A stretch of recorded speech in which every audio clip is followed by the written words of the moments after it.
Hi everyone! Ayan, ganito po ako mag-spelling sa aking mga students na napaka-creative po ang ganitong klase ng pamamaraan ng pag-spelling. Yung mga bata po ay hindi sila maboboard. Diba? Unlike doon sa paper and pencil. So what I did is naisip ko na padalhin sila ng mga whiteboard and at the same time a marker during our spelling. So gusto ko lang sana i-share sa inyo kung gusto nyo ding gayahin. Pwede din ito sa mga mama, syempre sa mga teachers or whoever wants to try to do this type of spelling. Okay? So ayan, ang ginagawa ko, dinivide ko sila into two teams.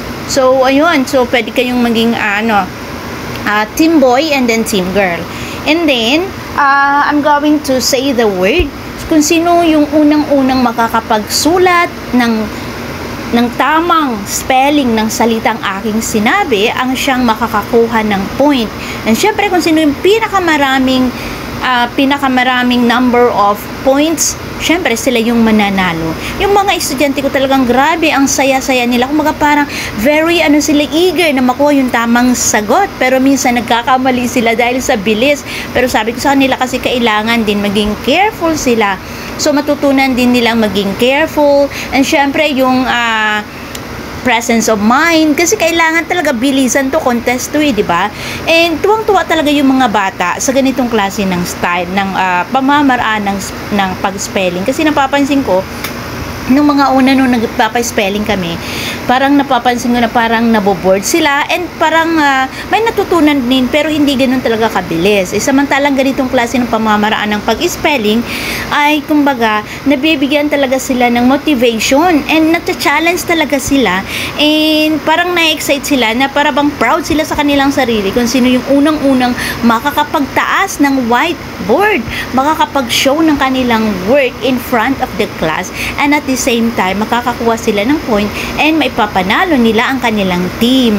Yun doon talaga. And if you will keep on doing this type of spelling, yung mga bata ay nasasanay sila na parang wini-wait na nila yung Friday kasi every Friday meron kaming Katsa Friday na tinatawag. So pagka Katsa Friday, more on reading, spelling, writing, reading comprehension, speaking, na andyan na lahat ng mga dapat nilang matutunan sa English skills and even sa Filipino.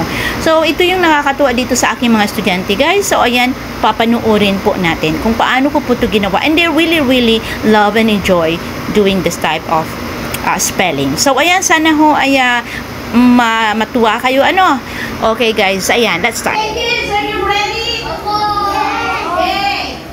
Wala pa kayo na whiteboard na. Susunod, meron na. Okay kids, listen. Write the word. I'm thinking drink. Yes, write the word drink. Let's see who can write it. Oh, it's Adrian again. Yeah, it's Adrian again. Put it on. So it's Adrian. Come here in front and show me to the class. D-R-I-N-K.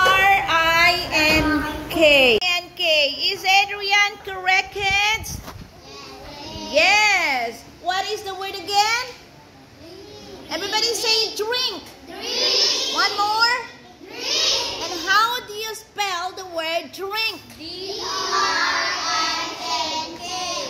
D-R-I-N-K. What is the word, kids?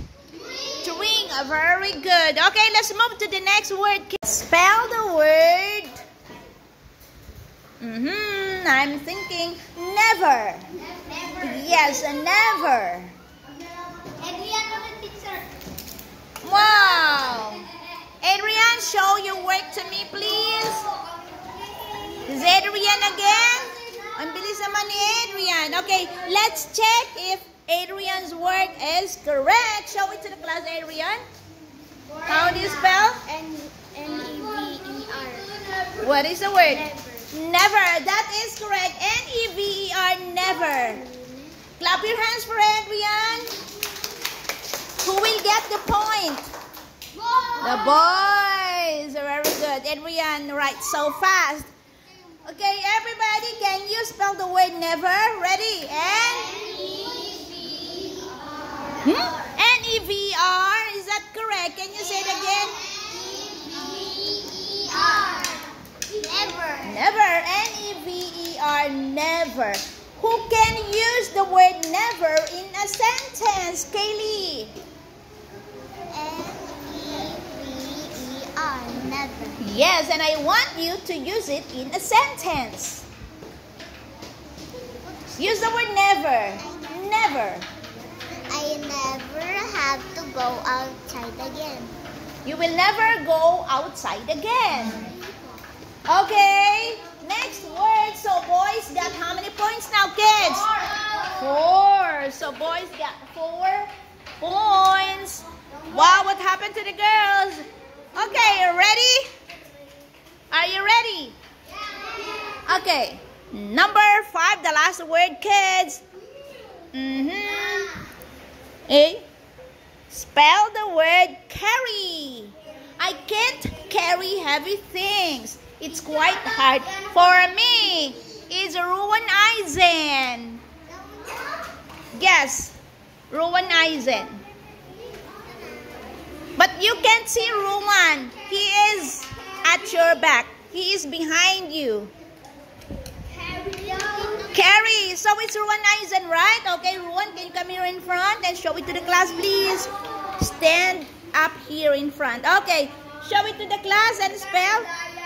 Let's check. Okay, go on. Spell. A-R-R-Y. Carry. Correct. Is Ruwan Eisen correct, kids? Yes. Clap your hands. Thank you, Ruwan. Oh my God, what happened to the girls? Sino nagsabi? Oh, mali yun. Okay, kids, clap your hands for Ruwan. Clap your hands. Boys are so excellent today. And they got 5 points. So, the winner is the boy. Everybody clap your hands for the boys. Very good. Okay, kids, that's all for our game, and we're going to have Bamboo Zone.